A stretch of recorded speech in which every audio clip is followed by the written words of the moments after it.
Հարավային Կովկասում խաղաղության պայմանագրի կնքումը բոլորի գործը կհեշտացնի, օրերս Բաքվում հայտարարել է Թուրքիայի խորհրդարանի ազգային պաշտպանության հանձնաժողովի ղեկավար Հուլուսի Աքարը։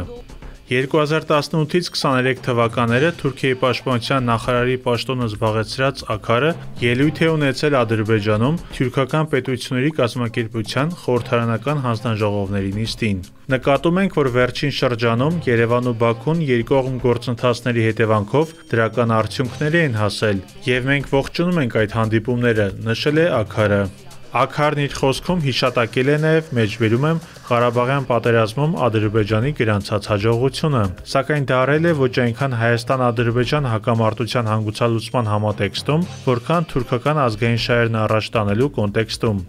Խնդիրը կապված է Հյուսիսային Կիպրոսի ինքնահռչակ թուրքական հանրապետության միջազգայնացման գործընթացի հետ, ինչը շատ զգայուն թեմա է Անկարայի համար։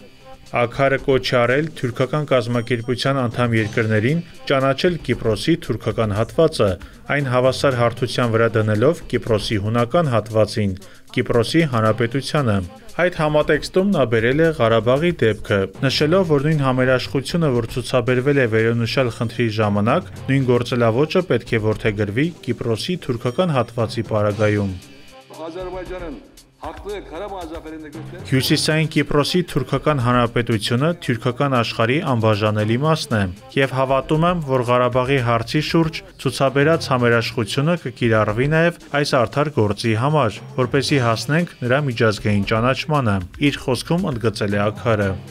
Աքարի խոսքերը հնչել են մի ժամանակահատվածում, երբ Թուրքիայում կրկին ակտիվացել են Կիպրոսի թուրքական մասի շուրջ քննարկումները, նրա միջազգային ճանաչման անհրաժեշտությունը։ Բաքվում կայացած համաժողովից առաջ Թուրքիայի խորհրդարանում այդ հարցի վերաբերյալ ելույթով էր հանդես եկել թուրք քաղաքական գործիչ, լրագրող Ջենգիզ Չանդարը խորհրդարանական քրդամետ դեմ կուսակցությունից։ Թուրքիայի երբեմնի նախագահ Թուրգուտ Օզալի արտաքին հարաբերությունների գծով հատուկ խորհրդականը Թուրքիայի խորհրդարանում քննադատել է կառավարությանը նրա համար, որ ոչ մի երկիր չի ճանաչել մեջբերում եմ Հյուսիսային Կիպրոսի թուրքական հանրապետությունը, եւ դա հատկապես վերաբերում է Թուրքիայի բնական դաշնակից համարվող թուրքական պետությունների կազմակերպության երկրներին։ Փոխարենը ըստ նրա Կենտրոնական Ասիայի 3 ամենակարևոր երկրներից Ղազախստանը, Ուզբեկստանն ու Թուրքմենստանը որոշել են դեսպանատներ բացել Կիպրոսի հանրապետությունում։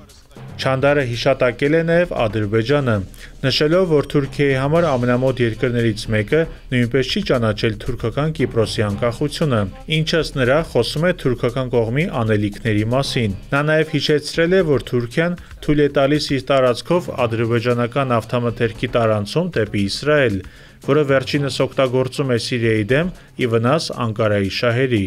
Սակայն Թուրքիային գուցե այնքան էլ հեշտությամբ չհաջողվի թուրքական պետությունների կազմակերպության երկրներին համոզել միջազգայինորեն ճանաչել Կիպրոսի թուրքական հատվածը, որը թուրքական ուժերի տիրապետության տակ է գտնվում 1974 թվականից։ Հարցն այն է, որ այս ամսվա սկզբին Ուզբեկստանում կայացել է ապագային միտված ներդրումներ խորագրով Եվրամիություն Կենտրոնական Ասիա համաժողովը, որի ընթացքում կողմերը պայմանավորվել են քայլեր կատարել միմյանց կապերն ընդհուպ միջև ռազմավարական գործընկերության հասցնելու ուղղությամբ։ Կենտրոնական Ասիայում կատարելիք ներդրումների փոխարեն Կենտրոնական Ասիայի թուրքական պետությունները ի թիվս այլ հանգամանքների պարտավորվում են հետևել պետությունների ինքնիշխանության եւ տարածքային ամբողջականության մասին ՄԱԿ-ի կանոնադրությանը, ինչը կարծես թե ինքնըստինքյան սահմանափակում է այդ երկրների կողմից թուրքական Կիպրոսի ճանաչման գործընթացը։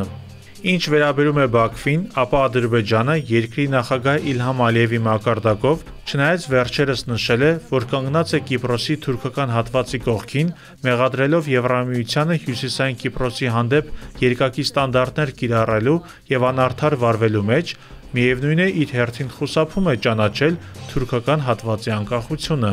Հետևաբար կարելի է ենթադրել, որ Հուլուսի Աքարի ուղերձը Բաքվում հասցեագրված էր առաջին հերթին նաև Ադրբեջանին։ Ինչ վերաբերում է թուրքական պաշտոնական դիրքորոշմանը, ապա Անկարան ձգտում է Կիպրոսում տեսնել երկու համահավասար պետություն՝ իդեմս հունական եւ թուրքական հանրապետությունների։ Անկարայի ջանքերով Հյուսիսային Կիպրոսը դիտորդի կարգավիճակ ունի արդեն թուրքական պետությունների կազմակերպությունում, ինչպես նաև իսլամական համագործակցության կազմակերպությունում, D9 կոչվող հարթակում։